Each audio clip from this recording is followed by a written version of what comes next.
Wake that ass up. Early in the morning. The Breakfast Club. Morning, everybody. It's DJ NV, Angela Yee, Charlamagne the Guy. We are the Breakfast Club. We got a special guest in the building. President of the Amazon Labor Union. That's right, Chris Small. Welcome, brother. Thank you. Thanks for having me. Good morning, brother. How are you, man? Good morning. How are you? I'm good. I'm good. You know, very excited to be here, and you know, just tell the people, the good people, the story of how we got here. Well, let's start. Why did Amazon need a labor union? Well, you know, I worked for the company for almost 5 years. You still work for them? No longer. No, he got fired. Got fired in 2020 when I let a walkout outside of Staten Island, and that's the reason why I continue to advocate it for the workers' rights, because what happened to me shouldn't have happened, and I didn't want to see it happen to anybody else. So going back to that same facility and starting a union over a year ago, you know, we were successfully able to become the first union in American history. Why did they fire you? Basically, they fired me after I let a walkout over COVID-19. You know, when I was working there as a supervisor, we had no PPE. We were deemed essential workers. And we were shipping it out, no facial masks in the building, no cleaning supplies. Wow. And, you know, I tried to go through the proper channels, going through HR, going to the upper management, and they neglected it. They didn't listen to us. They didn't listen to me. And at the end of the week, I decided to take further action. And when I led that walkout, I was fired 2 hours later. How many people walked out that day? Well, the reports say that it was less than 100 people, but I'm gonna stick to what it was. You know, we staged it to make it seem like it was more than a lot, more than a few hundred people, only because we knew that we had a short amount of time. So I got about a good 50, 60 people to walk out. That's a lot. That's a lot at any job. Yeah. 50, 60 people. What were the work conditions other than COVID at Amazon that, you know, made you and your coworkers feel like we got to do this? Well, these buildings are massive. They 14 NFL football fields. You know, I used to tell my new hires, if you have a gym membership, cancel it, because you're doing 10 to 12 hours of calisthenics. We walk 30 to 60 miles a day.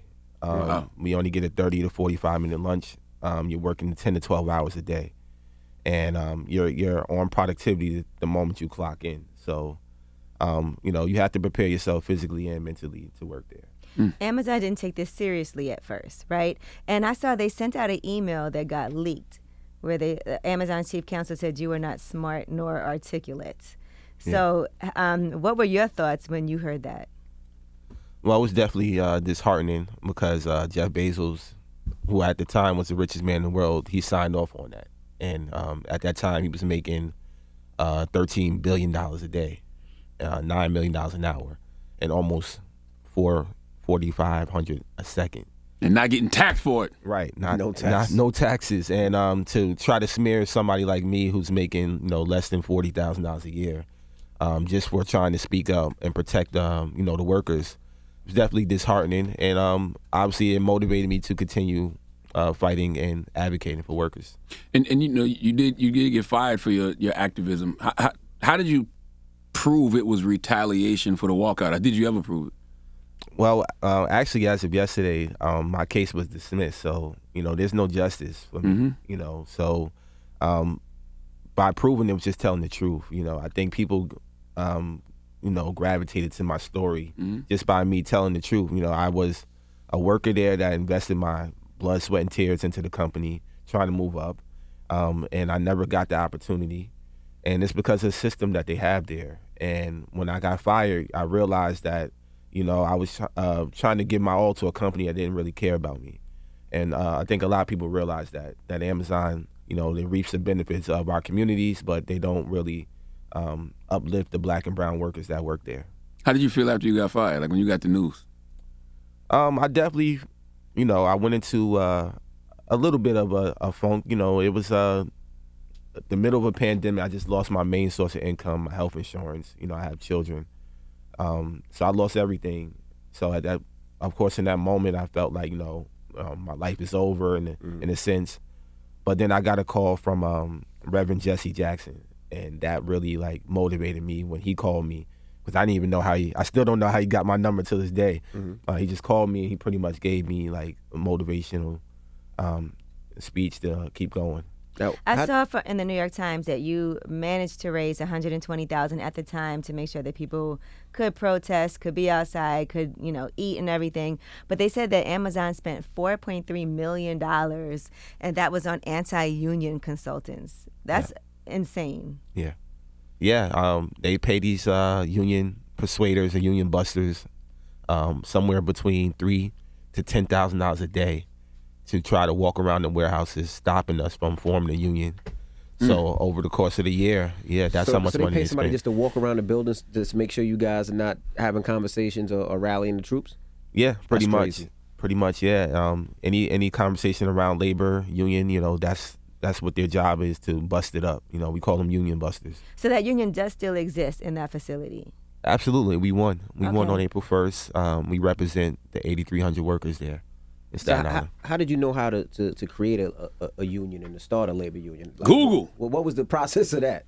Yeah, who creates unions in 2022? We Smart people. we definitely had to do a lot of research and homework, and I had to learn a lot of the labor laws. Thank God I was able to get a pro bono lawyer to help us out in the beginning. Who's that lawyer, man? Shout him out. Seth Goldstein. Shout out Seth. Free, but go ahead. Yeah, he definitely guided us into trying to file certain ULPs. The other was just us. We created this union from scratch. The Amazon Labor Union, and we wanted to represent the workers. So we know the ins and outs of the company. We know the grievances. We live these realities. So for us, we formed something that would benefit us. And what's the goal of the Amazon Labor Union? Well, we have we have to get a contract, and in our contract we're fighting for a better quality of life overall, which is $30 an hour, job security, better medical leave options, longer breaks, pension, free college for yourself and your children, and make everybody a shareholder again, something they stopped in 2018. Now that Wow. the case was dismissed, what happens about the retaliation?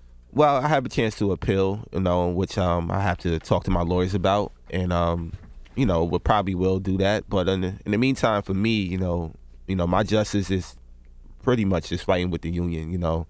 I already seen that the legal aspect of it doesn't always go in our favor, especially being a black man.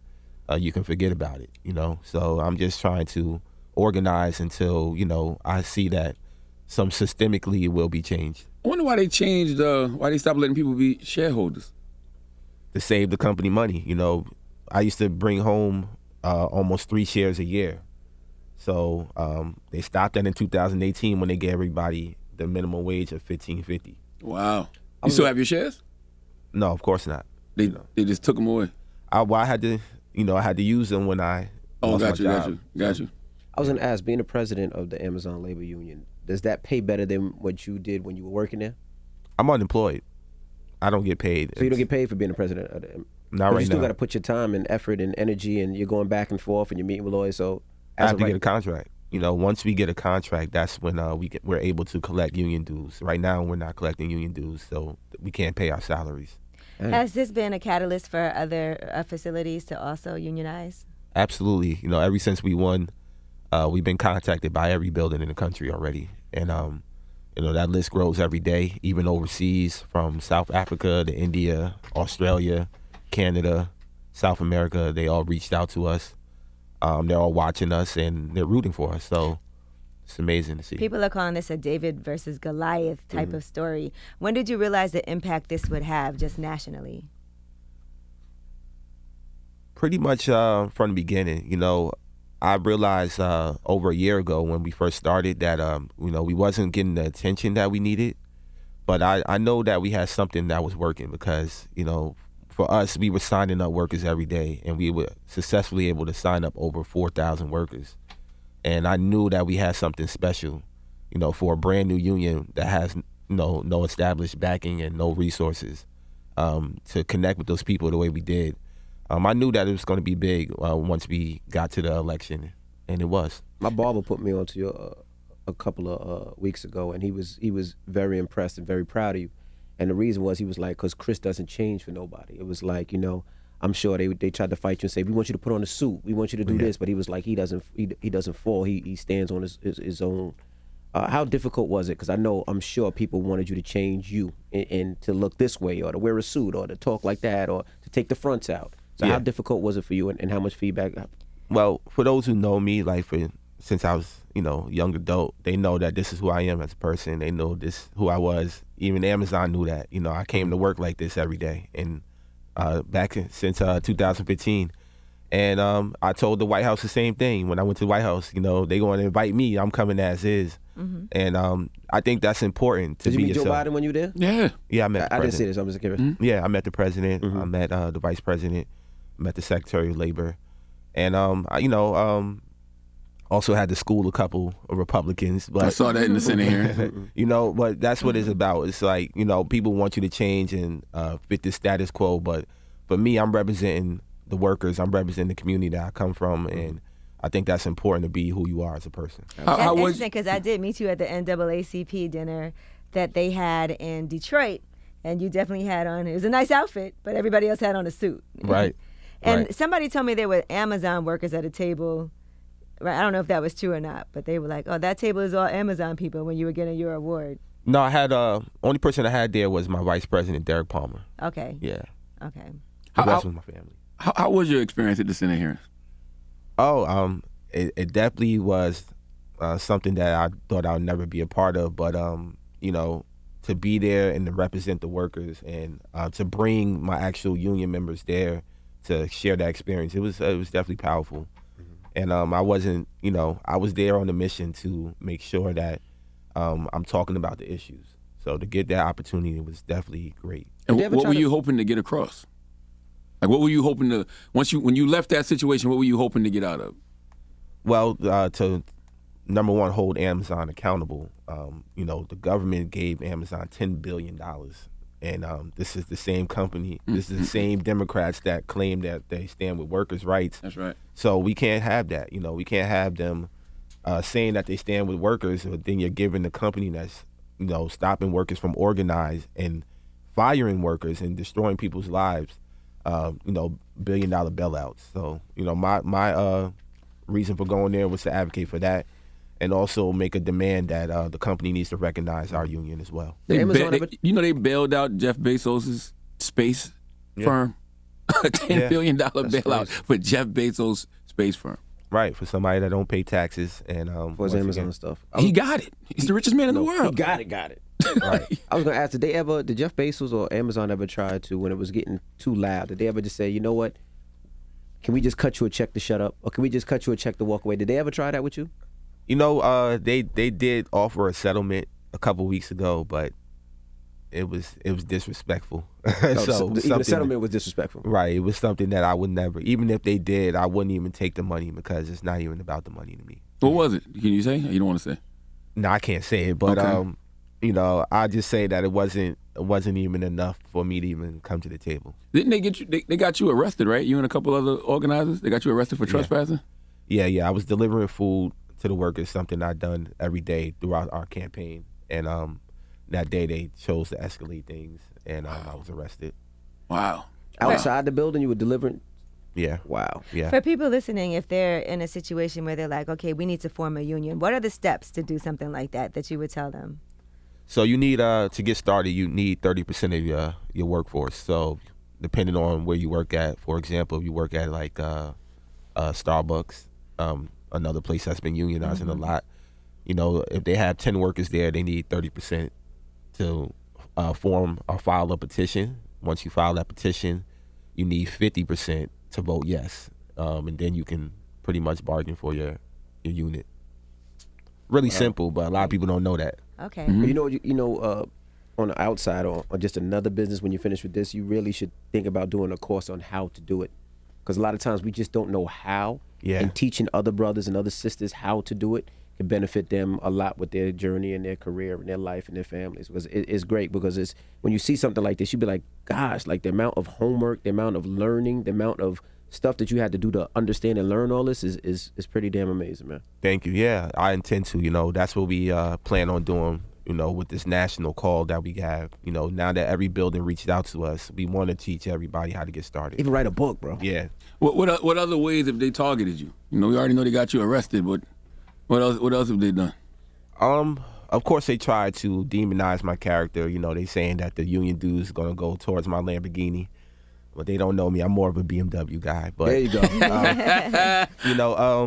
they once again they continue to spread lies, spread misinformation.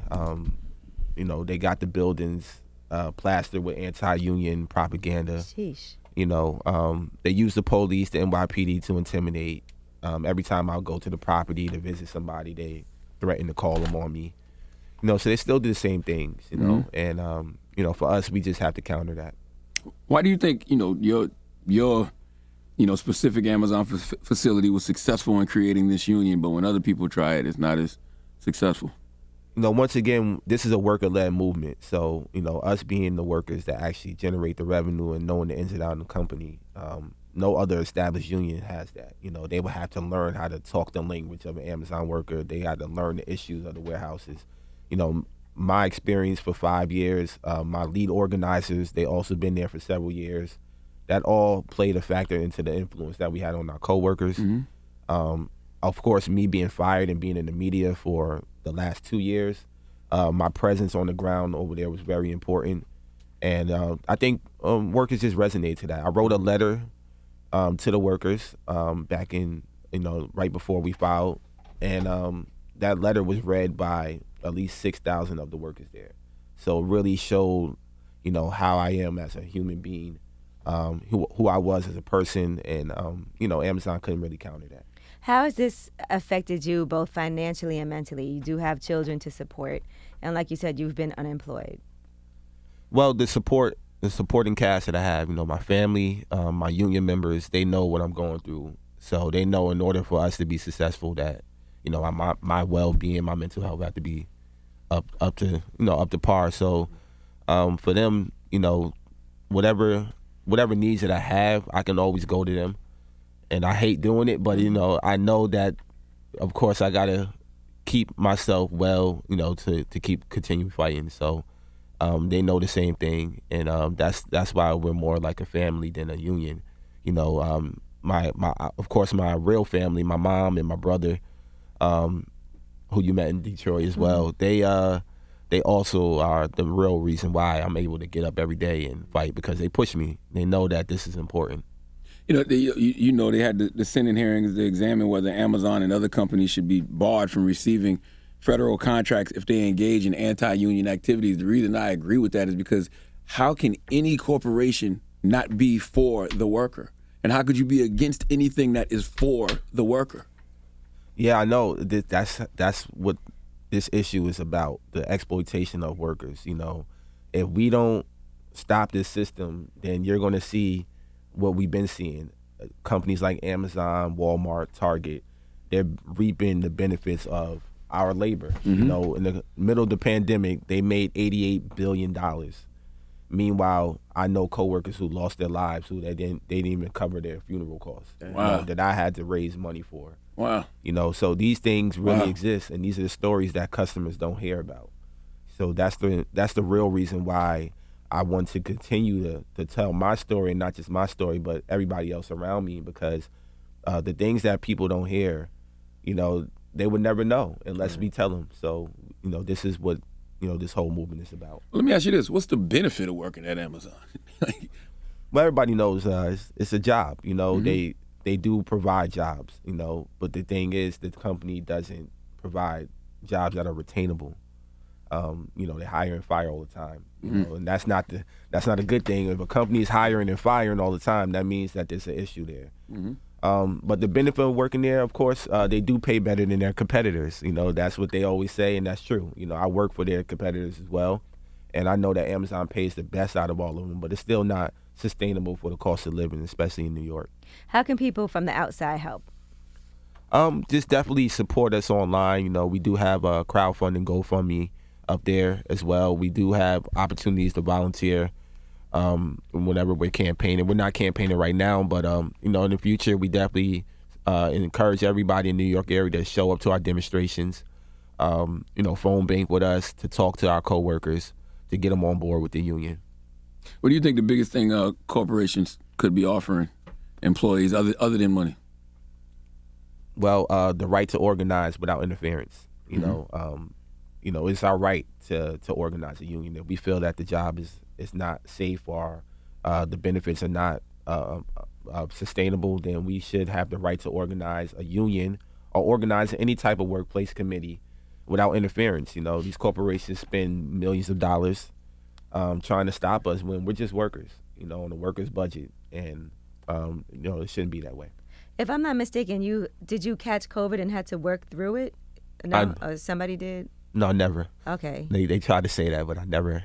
Somebody around me, my colleague, who I reported, she caught COVID back in 2020, and they quarantined me because they said that I came in contact with her, but it wasn't just me; it was the whole building. Mm-hmm. So for people that want to get, you know, to possibly donate and to give them all your information so people can support you. Sure, yeah. Follow us at Amazon Labor Union on Facebook, Twitter, Instagram, and TikTok. Mm-hmm. Myself at Chris Smalls on Instagram, at @shut_down Twitter on Twitter, and our website at AmazonLaborUnion.org. Okay. Oh, real quick, I like everything that you do seems very intentional, and I like what you wore at the Senate hearing, the eat the rich jacket. Oh yeah, Eat the rich. Yeah. Define what that means for you, go.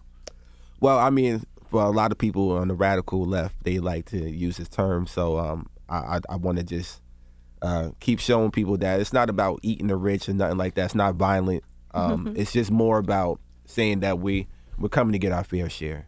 You know, we deserve a lot more than what we've been paid.